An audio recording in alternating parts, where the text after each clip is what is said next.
In some ways, it's sad to see a game like The Witcher get released during the busy holiday season. Not because it's a bad game, The Witcher is a fabulous RPG experience. No, it's sad because a game like this is bound to be overshadowed by the vast number of high-profile releases, all clumped into a 3-week period. And that's too bad, because The Witcher is something every RPG fan should try.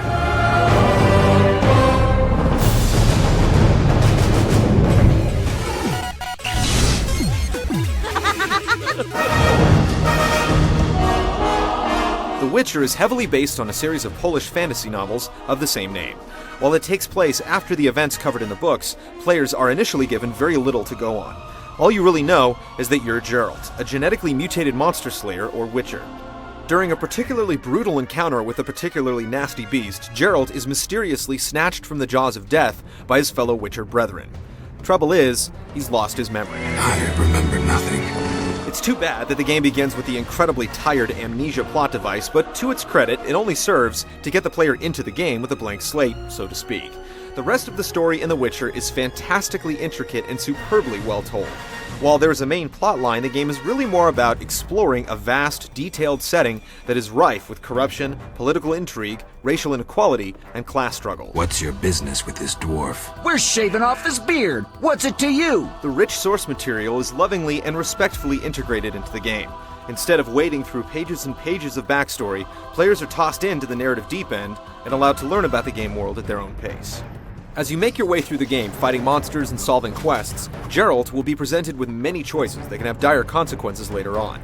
Seemingly benign decisions can have a lasting impact on the characters and the game world. Very few games even attempt this level of narrative interactivity, and what The Witcher has managed to do in this regard is truly impressive.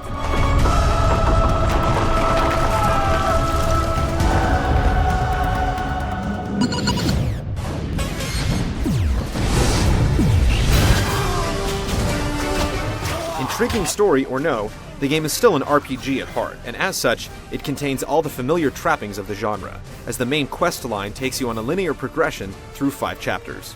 The game itself is based on BioWare's Aurora engine, which was used to develop the original Neverwinter Nights. But you won't find any of the limitations of the D20 system here. The Witcher uses a completely original set of game mechanics that are about as far removed from D&D as you can get. The world of The Witcher is filled with monsters and magic, but you won't be scoring vast amounts of loot. And don't expect to augment your character's abilities with magic items.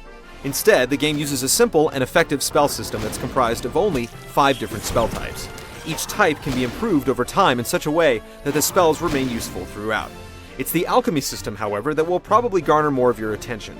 Mixing up potions and oils to increase your effectiveness in combat is a huge part of the game. And they can have some interesting effects. Some, like Spectral Oil, will make your weapons more effective against the undead, while the Blizzard Potion makes you so agile you can unleash a flurry of attacks before your enemy knows what hit him.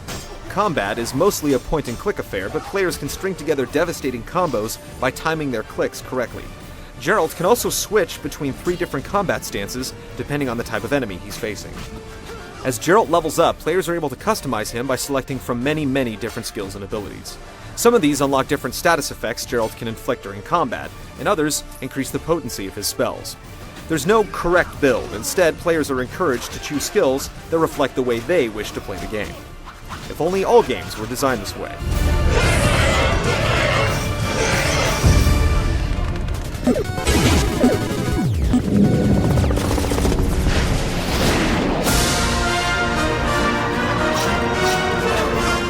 The Witcher is a classic example of a game that is more than the sum of its parts.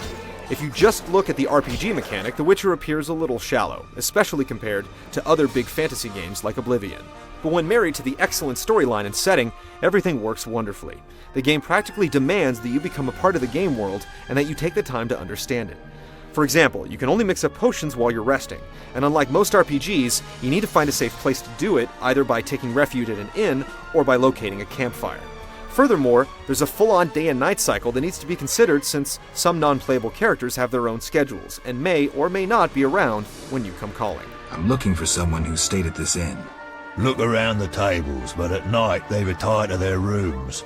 Return tomorrow if you must talk to them. The combat, although simple on the surface, takes potions, spells, and tactical position into consideration. That means that even seemingly tough boss battles can be won with relative ease as long as you make the right preparations. It's far more interesting than the standard level grind that most RPGs put you through. And really, enough can't be said about how great it is to have to make choices that aren't merely about good or evil. Want a beating, stranger? We fight for money. I'll kick your ass and make money doing it.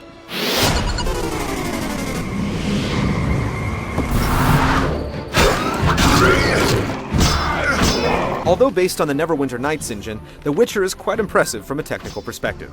So much so that it's hard to believe it's really based off the same architecture. Players can choose from several game views and controls, including a tactical overhead view and a down and dirty over-the-shoulder perspective. Villages, urban areas, and the countryside are all convincingly crafted and populated with locals, travelers, merchants, bandits, murderers, monsters, and guards. The effect is one of exploring an honest-to-goodness living, breathing world. The story elements are told through a series of incredibly cinematic in-engine cutscenes, but this kind of detail comes at a price. At the highest graphical setting, the game will slow to a stutter on all but the beefiest PCs, and loading times between areas can be unbearably long. While everything is very well voiced, much of the dialogue suffers in the translation. Sometimes characters will start saying things that don't really make much sense given the context. I lost my memory. Let's have a beer and talk like we used to. The music, however, is excellent.